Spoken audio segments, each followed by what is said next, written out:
Tu te loupes souvent sur tes prévisions en ce qui concerne les mouvements futurs des prix sur les marchés. Voici 2 erreurs d'analyse qui t'empêchent de trouver des trades à forte probabilité de réussite.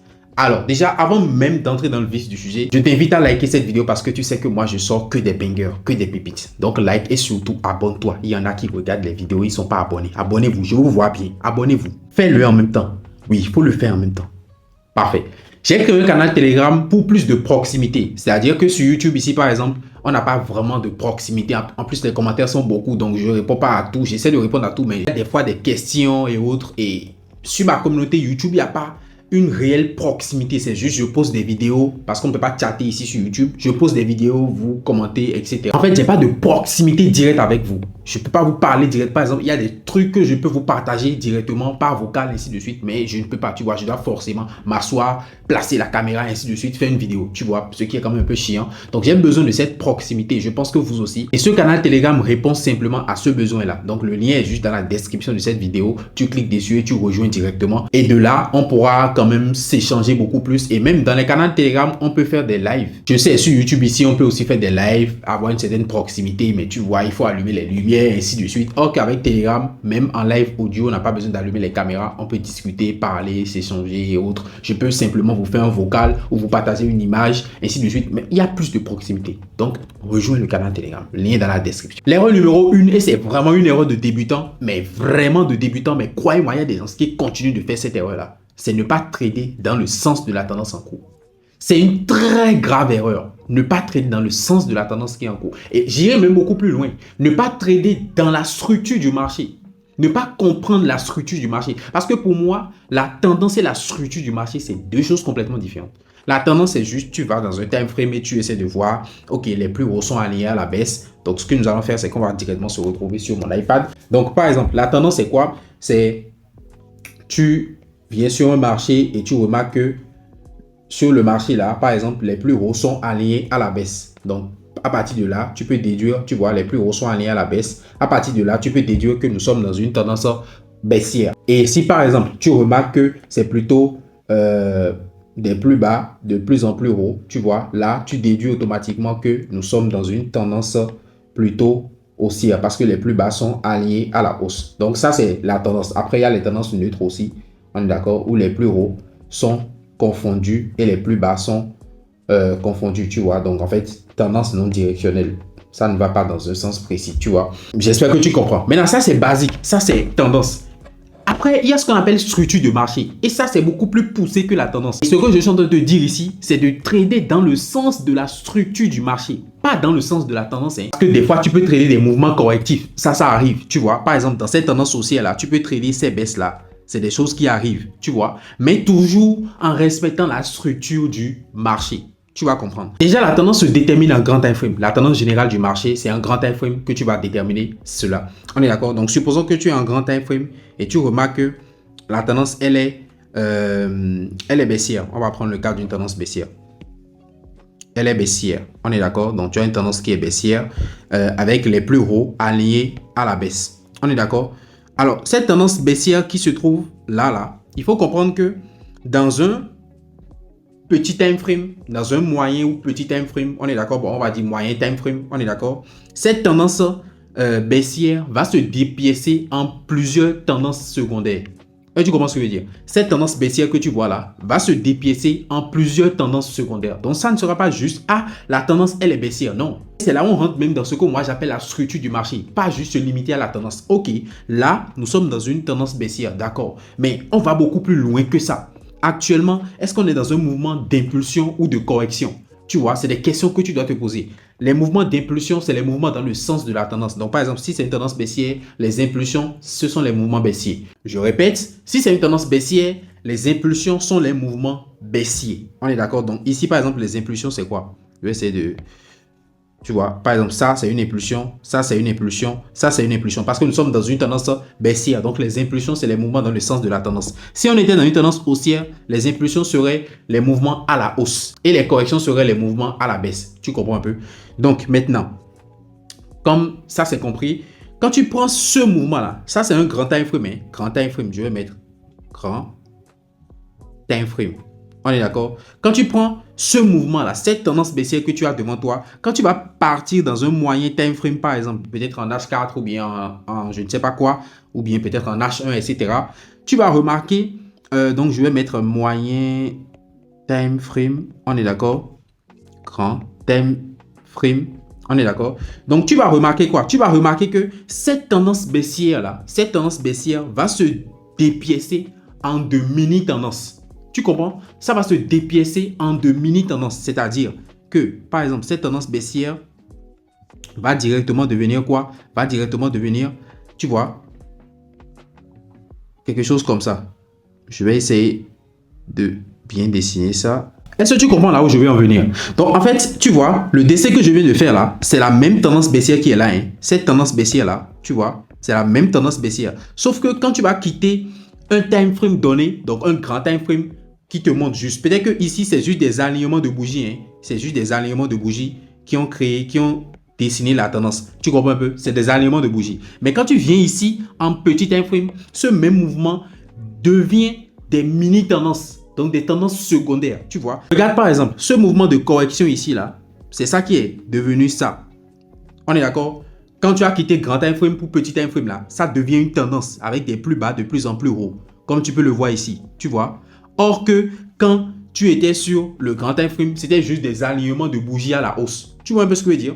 Donc, c'est ce mouvement, par exemple, d'impulsion baissière là, c'est ça qui est devenu une mini tendance baissière ici. Tu vois, ce mouvement de correction haussière, c'est ça qui est devenu une mini tendance ici. Et ainsi de suite, ainsi de suite. Donc, dans la grande tendance là, tu vois, quand tu prends la structure du marché, dans la grande tendance là, la tendance générale là, il y a aussi des tendances secondaires. Et beaucoup de personnes n'arrivent pas à comprendre ça. Ça, c'est vraiment quelque chose que beaucoup de personnes n'arrivent pas à comprendre. Et c'est pour ça qu'ils se loupent à chaque fois. Ils se loupent à chaque fois, à chaque fois. À partir du moment où tu comprends ce système-là, mais vraiment, ça t'évite des trades bêtes. Je vois des gens, ils prennent tellement des trades bêtes, des trades que moi j'appelle des trades bêtes. Donc, pour aller beaucoup plus loin, par exemple, le marché est en train de faire une impulsion actuellement. Regarde cette impulsion-là, l'impulsion qui est ici. Donc, je vais changer de couleur. L'impulsion qui est ici, là, tu comprends un peu? L'impulsion qui est ici, c'est ça qui s'est dépiécé en une tendance baissière ici. On est d'accord? Donc, si tu zoomes sur cette tendance baissière là, tu vas voir, si on zoome sur cette tendance baissière, on va voir que les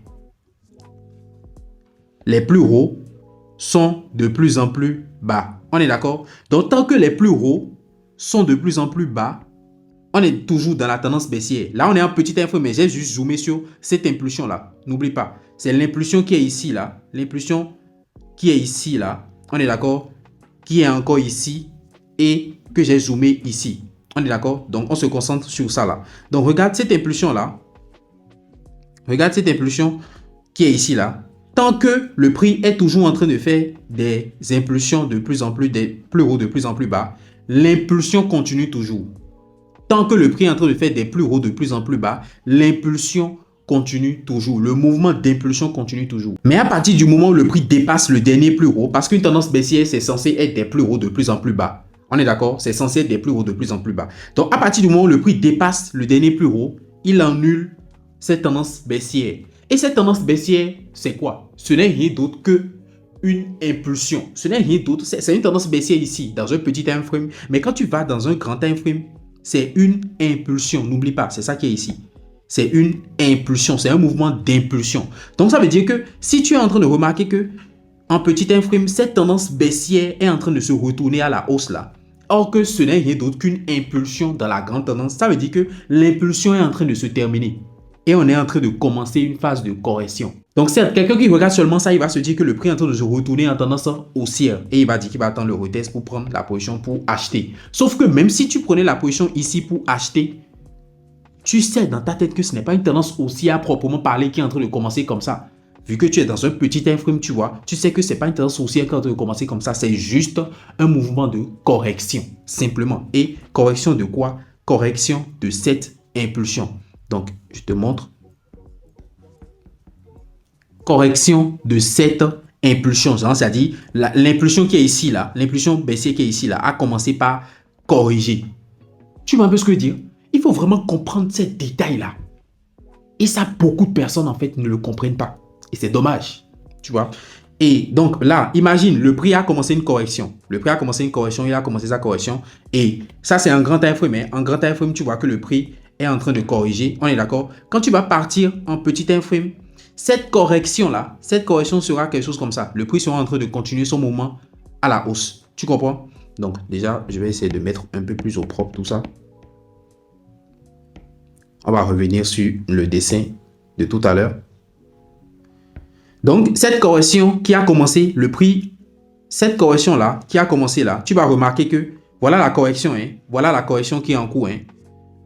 La correction, c'est elle ça, qui est en cours. Tu vas remarquer que, donc en grand time frame, mais tu vas remarquer que quand tu vas passer en petit time frame ou en moyen time frame, tu vas remarquer que cette correction aussi va commencer. En grand time frame, c'est des alignements de bougies à la hausse. Mais quand tu vas descendre en petit time frame, tu vas voir que c'est carrément une tendance haussière qui est là. On est d'accord, c'est carrément une tendance haussière qui est là. Donc, ça veut dire que la correction est en cours, est en train de faire une tendance haussière que tu peux peut-être trader. Ce n'est pas quelque chose que je recommande, mais que tu peux trader, par exemple, parce que tu comprends bien la structure du marché. Mais tu sais que ce n'est pas un mouvement que tu vas trader, genre, pour faire un swing dessus. Et ce n'est pas non plus un mouvement sur lequel tu vas risquer beaucoup d'argent, vu que c'est une correction. Et ce n'est pas conseillé de trader les corrections. Mais, comme tu comprends la structure du marché, c'est un trade que tu peux te permettre de faire. Maintenant, imagine, la correction est en cours actuellement. On est d'accord? Et la correction, c'est quoi? N'oublie pas, la correction, c'est ce mouvement baissier-là. Et ce mouvement baissier, ce n'est rien d'autre que cette tendance haussière, cette mini tendance haussière dans un petit time frame. La correction que tu vois ici, là, qui est en cours actuellement, ce n'est rien d'autre que cette mini tendance haussière que tu vois en petit time frame. On est d'accord? Maintenant, imagine que toi, tu es quelqu'un, tu n'aimes pas trader les corrections et tu veux trader, tu veux rentrer dans la nouvelle impulsion. Qu'est-ce que tu vas simplement faire bêtement? Mais simplement, bêtement, qu'est-ce que tu fais? Tu attends le retournement de cette tendance haussière qui est là. Cette mini tendance haussière que tu trouves ici en petit time frame là, qui n'est rien d'autre que la correction ici là. La correction dans un grand time frame. On est d'accord? Tu attends simplement que cette tendance haussière se retourne à la baisse. Et qu'est-ce que tu fais? Tu attends tranquillement que le dernier plus bas soit cassé. Parce qu'une tendance haussière, c'est des plus bas de plus en plus gros. Mais quand le prix casse le dernier plus bas, il annule quoi? Il annule la tendance haussière. Maintenant, ici, là, tu vois que le prix a cassé le dernier plus bas et peut-être même qu'il y a une ligne de tendance ici. Le prix a cassé tout ça. Quelqu'un qui regarde seulement ça, il va se dire, ah, le prix est en train de se retourner à la baisse. Il y a un retournement de tendance à la baisse. Mais oui, cette tendance-là, cette mini tendance haussière qui est en train de se retourner à la baisse là, ce n'est rien d'autre que quoi? Ce n'est rien d'autre que la correction ici en grand time frame qui est en train de se terminer. Parce que la correction ici, là, n'oublie pas que cette tendance haussière, c'est la correction. N'oublie pas, c'est la correction. Cette tendance haussière que tu vois là, c'est la correction en grand time frame. C'est cette correction-là qui est en grand time frame. Ça veut dire que si cette tendance haussière est en train de se retourner à la baisse là, c'est en train de te donner des signes que ça veut dire que la correction est en train de se terminer aussi. Donc, commence par chercher une entrée pour aller à la baisse. Et c'est exactement ça, tu vois. Et donc, tu as su peut-être retest et tu prends ta position, tu as ton entrée et tu vas chercher des niveaux plus bas. Et tu comprends ce que je veux dire? En fait, c'est ça la structure du marché. Bon, je ne peux pas aller plus en profondeur ici. J'explique ça clairement dans mon programme de formation. Et d'ailleurs, ce programme de formation va débuter le lundi. Alors, ce n'est pas seulement un programme de formation, c'est un programme de formation plus d'accompagnement. Donc, formation plus accompagnement. Formation, c'est-à-dire, pour 297 €, tu as accès à ma formation complète où je t'explique tout de A à Z.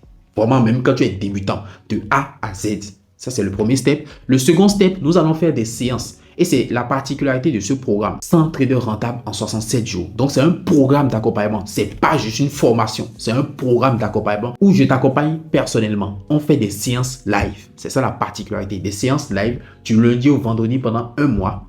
Donc, du lundi, mardi, mercredi, jeudi, vendredi pendant un mois avec VForex 100 €. On est d'accord? Et puis, le second mois, 2 séances par semaine, un début semaine, un fin semaine, pendant un mois encore. Ça veut dire que pendant 4 semaines, on sera en live lundi, mardi, mercredi, jeudi, vendredi. Et puis pendant 4 nouvelles semaines, on sera en live lundi et vendredi. Et ça fait 2 mois de séances animées par moi et moi seul. Ça commence le lundi prochain, c'est à 297 €. Le lien pour rejoindre est juste en bas en description. Et si par hasard tu as des problèmes pour pouvoir t'inscrire directement, le lien pour me contacter est encore dans la description. Que tu sois débutant ou trader, tu n'arrives pas à atteindre la rentabilité que tu recherches tant ce programme, c'est la solution à tes problèmes. Il y a encore quelques places de libre, donc fonce et on se retrouve le lundi prochain. L'erreur numéro 2 qui t'empêche de trouver des trades à forte probabilité, c'est que tu n'analyses pas dans les grands time frames. Je vois beaucoup trop de personnes se concentrer sur les petits time frames quand ils veulent analyser. Et en fait, ils se disent, et c'est ça, déjà, premièrement, évitez le scalping. Ce n'est pas fait pour vous, évitez. Si tu veux vraiment devenir rentable, là, il faut oublier le scalping. Ça, c'est un. Comme ça, c'est dit. Maintenant, secondo, c'est que il y en a en fait, vu qu'en petit time frame, le marché évolue vite, ils se disent que là-bas, quand ils vont se concentrer là-bas, ils vont vite faire de l'argent. Or que c'est faux. C'est même là qu'il y a des faux signaux. C'est même dans les petits time frames là que les outils, les trucs d'analyse, de tracé ne respectent pas beaucoup. En fait, dans les grands time frames, quand tu fais une analyse, quand tu passes une ligne de tendance, une zone, ainsi de suite, dans les grands time frames, et tant que tu sais bien placer et que tu l'as bien placé, il y a plus de chances que le scénario se réalise. Le scénario que tu as prévu là, on est d'accord, en se basant sur les outils d'analyse, en se basant sur tes analyses en grand time frame, il y a plus de chances que ça se produise que quand tu fais ces mêmes tracés dans le petit time frame. Et ça, c'est quelque chose que tu dois garder en tête. Les analyses en grand time frame ont plus de poids que les analyses en petit time frame. Mais bordel de merde, je ne comprends pas pourquoi les personnes se concentrent sur les petits time frames pour faire leurs analyses. Je ne dis pas qu'il ne faut pas utiliser les petits time frames. Peut-être pour chercher ton entrée, tu utilises des petits time frames, d'accord. Mais l'analyse même doit se baser sur un grand time frame. Tu dois toujours partir d'un grand time frame pour voir la tendance générale, pour voir la structure du marché. Et puis, partir maintenant sur un moyen time frame pour comprendre réellement ce qui se passe dans la structure, même dans les tendances secondaires, avant d'aller chercher ton entrée dans les petits time frames. C'est comme ça. Mais ceux qui basent leur analyse, leur setup sur les petits time frames, je ne vous comprends pas. Vous faites toujours ça et vous n'arrivez pas à avoir des résultats, mais vous êtes toujours dedans. Vous êtes persévérant. Hein? Il faut comprendre que la persévérance mal placée, ça ne va pas t'amener au résultat. Tu peux creuser ici 1000 ans, 1000 ans, 1000 ans, 10 000 ans. Tant qu'il n'y a pas l'or là, tu ne vas jamais tomber sur l'or. Il n'y a pas de magie. Si tu creuses quelque part où il n'y a pas l'or là, tu peux persévérer n'importe comment, tu ne vas jamais tomber sur l'or. Donc, il faut comprendre que la persévérance mal placée, ce n'est pas bon. Et c'est comme ça, vous êtes plein ici à avoir de mauvaises habitudes d'analyse. Plein ici. Et vous pensez qu'avec ça, vous allez évoluer. Et vous êtes là, vous persévérez dans ça. Non, allez apprendre. Allez apprendre. Et surtout, allez apprendre les stratégies qui marchent. C'est aussi simple que ça. Donc, les gars, franchement, évitez, mais vraiment évitez le maximum possible de faire vos analyses, vos setups, recherche d'opportunités sur les petits time frames. Concentrez-vous sur les grands time frames parce que là, il y a plus de poids. Votre analyse a plus de chances, il y a plus de probabilité que ça passe. Justement parce que l'analyse a été faite en grand time frame. Faites essai et vous m'en direz des nouvelles. Maintenant, je vais passer sur mon Mac pour te montrer des exemples concrets. Comme ça ne sera pas... ouais, il est venu, il a parlé en l'air simplement. Ce que je vais simplement faire, c'est te montrer un exemple concret d'un trade d'un de mes apprenants pour que tu puisses vraiment comprendre ce que je suis en train de dire. Donc ici, par exemple, là, tu vois, c'est un sell sur le V151S. On est d'accord? Et tu vois que là, il a plus de 4 000 $ de profit en cours. Bon, c'est pas seulement le V151S, il y a le V25 aussi, tu vois. Mais déjà, seulement sur le V151S, tu peux voir qu'il y a au moins plus de 2 000 $ de profit en cours dessus. J'enseigne tout, comment il a fait, comment mes apprenants font pour se faire de l'argent, comment je me fais de l'argent. J'enseigne tout dans ma formation, dans le programme qui va débuter lundi. Donc bref, ici, je te partage juste une petite partie de la stratégie. Donc là, on est sur le V151S, on est d'accord. Donc là, comme tu peux voir, déjà, je pars en 24 heures. On est d'accord, je pars en 24 heures et je vois quelle est la tendance générale. La tendance générale ici en 24 heures, c'est une tendance baissière, tu vois. Et ça, beaucoup, ce travail qui peut paraître banal là, beaucoup ne le font pas. Beaucoup ne font pas ce travail-là. Ils se jettent sur le marché, ils partent directement dans les petits time frames. Et l'erreur, en fait, c'est que quand tu vas partir dans les petits time frames, je vais vous montrer tout à l'heure, vous allez comprendre. Mais l'erreur de ne pas comprendre la structure du marché, c'est que quand tu vas partir dans les petits time frames, imaginons, on est d'accord, lui, il a pris son trade ici. Hein. Il a pris son trade dans cette zone-là, on est d'accord. Mais imaginons, quand tu vas directement dans les petits time frames, qu'est-ce que tu vas voir? Donc, je vais, par exemple, en time frame, quel time frame vous utilisez le plus? Vous avez l'habitude d'utiliser le 1 heure. Je ne comprends même pas pourquoi vous utilisez le 1 heure. Bref. Imaginons que tu étais allé en 1 heure. On est d'accord? Tu étais allé en 1 heure. Comme ce que vous faites d'habitude là. Qu'est-ce que tu vas remarquer? Tu vas remarquer que la tendance est haussière. N'oublie pas, il a pris son entrée quelque part ici, dans la zone ici. Par exemple, un trader qui ne comprend pas la structure du marché, quand lui il va voir ça, il va se dire la tendance est haussière. Clairement, il va se dire, ah ouais, bon, on a des plus bas de plus en plus haut. La tendance est haussière, clairement. Clairement, donc lui va se dire que je vais chercher à acheter, je vais chercher à acheter. Tu vois, il va commencer par tracer des supports, des résistances, des lignes de tendance pour pouvoir acheter. Sauf que quand tu comprends la structure du marché et que tu as vérifié les grands time frames, tu comprends que ce mouvement haussier là, ce n'est rien d'autre qu'une correction parce que la tendance elle est baissière.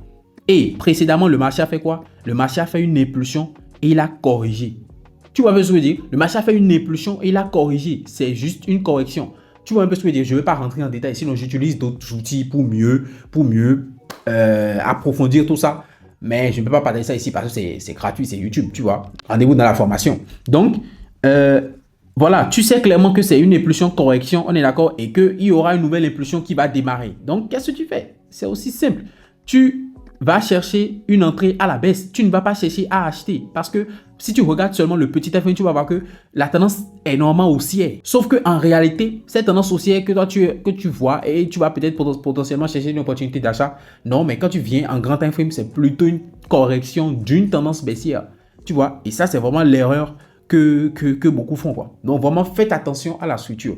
Et priorisez les grands time frames. Surtout quand vous commencez votre analyse, priorisez les grands time frames. C'est important. C'est très, très important. N'allez pas directement dans les petits time frames. Vous pouvez vous perdre bêtement. Bêtement. Par exemple, quelqu'un qui ne comprend pas ça, il va se dire, tac, la tendance, elle est haussière. Tac, tac. Tu vois, il va se dire, tac, tac, tac, la tendance, elle est haussière.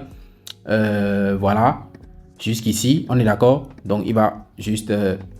voilà, il va se dire, ok, la tendance, elle est haussière. Ici, il y a une zone de résistance qui a été cassée. On est d'accord? Potentiellement ici, il va tracer une zone. Il va se dire, ok, il y a une zone ici. Tu vois? Ou il va se dire, ok, il y a encore une autre zone ici. Tu vois? Et il va se dire que lorsque le marché, tu vois, et le marché a cassé la zone. Tu vois un peu ce que je veux dire? Le marché a cassé la zone. Il va se dire, bon, je vais juste attendre le retest. Tu vois? Parce qu'il y a eu cassure. Je vais attendre le retest pour pouvoir acheter. Et tu vois que ce n'est pas ça qui s'est passé, tu vois. Pendant ce temps, mes apprenants étaient en train de se régaler sur la baisse. Et même actuellement, à l'heure où je tourne cette vidéo, ils ont encore repris ce mouvement parce que le prix a corrigé. Tu vois que quand le prix a chuté et il a fait son cash là, son plus de 2 millions de francs CFA, le prix a corrigé par la suite. Et il a su anticiper la correction. Grâce à notre stratégie, il a pu anticiper la correction. Il est sorti. Et puis là maintenant, tu vois, le nouveau mouvement baissier que le prix est en train de faire ici, là, dis-toi que mes apprenants sont dedans. Mes apprenants sont dedans encore, ils sont en train de profiter de ça. Parce qu'ils ont eu la confirmation, ils sont en train de profiter de ça actuellement. Tu peux voir dans le groupe, je vais sur les derniers messages, j'ai vu ça tout à l'heure, il y a des apprenants qui se sont positionnés à la baisse. Voilà, déjà même lui, il est dedans. Tu vois, même lui, il est dans la baisse. J'ai vu aussi d'autres apprenants. Parfait, parfait, parfait. Tu vois, j'ai vu aussi d'autres apprenants se positionner dessus. Comme tu peux voir, tu vois, ils sont aussi dessus à la baisse. Et voilà, il y a quoi d'autre? Voilà, il y a un autre apprenant qui est sur le V100. Donc, le sel du V100 actuellement là, il y a un apprenant qui a pris l'entrée depuis l'euro. Il est en train de profiter. Donc, bref, j'espère vraiment que tu as aimé cette vidéo. Je ne suis pas allé en profondeur. Je n'ai pas vraiment... je ne suis pas allé au fond parce que je ne veux pas vexer mes apprenants. J'ai essayé juste de partager ce que je peux partager gratuitement, on est d'accord, pour ne pas vexer mes apprenants. Parce qu'ils vont se dire, pourquoi le coach est en train de leur parler de ça? Nous, on a payé, on a payé. Bon, les gars, calmez-vous. Je suis juste en train de leur parler d'une petite partie de la stratégie. Je ne suis pas en train de parler de toute la stratégie. Donc, ça va, on est d'accord. On se retrouve sur une prochaine, les gars. Surtout, si tu as aimé cette vidéo, fais-le moi savoir dans les commentaires, like et surtout n'oublie pas la communauté Telegram. Le lien est dans la description de cette vidéo. C'était The Forex Emperor, ce fut un plaisir. Ciao.